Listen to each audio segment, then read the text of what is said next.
যে কোনো গাড়ির মধ্যে আমি সাওয়ার হয়ে যাব, আচ্ছা বাসের উপরে উঠি, বাসের ভিতরে যাই বা প্রাইভেট কারের ভিতরে যাই বা আপনি যে কোনো গাড়ির ভিতরে ওঠেন, এই গাড়ি তো রাসূলের যুগে ছিল না, তাহলে এই গাড়ি তো আমার আপনার জন্য বেদাত। কি বলে ঠিক না?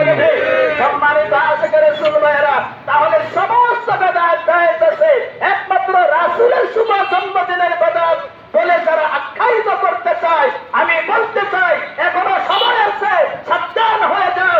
রাসূলের আশিকেরা, রাসূলের প্রেমিকরা আজ পর্যন্ত দুনিয়ার জমিনে আছে, আছে না? সম্মানিত আশিকের রাসূল ভাইরা, শুধু বেদাত দিয়ে রাসূলের শুভ জন্মদিনকে আপনি হারাম আশিকের রাসূল ভাইরা, তাহলে আমি আপনাকে খতম করি, খতম করে কুরআন তেলাওয়াত করে আমি আপনার টাকা নেই, হাতিয়া নেই, এইটাও তো বেদাত। কি বলেন ঠিক না? সম্মানিত আশিকের রাসূল ভাইরা, তাহলে বেদাত দিয়ে ফালাফালি করেন না। রাসূলের জন্মদিন আনন্দিত হবে একমাত্র আশিকের রাসূলেরা, রাসূলের প্রেমিকেরা, যারা রাসূলকে ভালোবাসে, যার ভিতরে এক জাররা পরিমাণ ঈমান আছে, সেই রাসূলের জন্মদিনে আনন্দিত হবে। কি বলে ঠিক না? সম্মানিত আশিকের রাসূল ভাইরা, আর কত কাল রাসূলের বিরুদ্ধে যাবেন?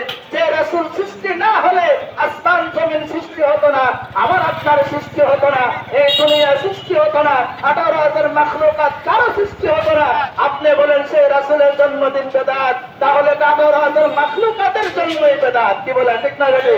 সম্মানিত আশিকের রাসূল ভাইরা, এখন বর্তমান বাবাজি আমাদের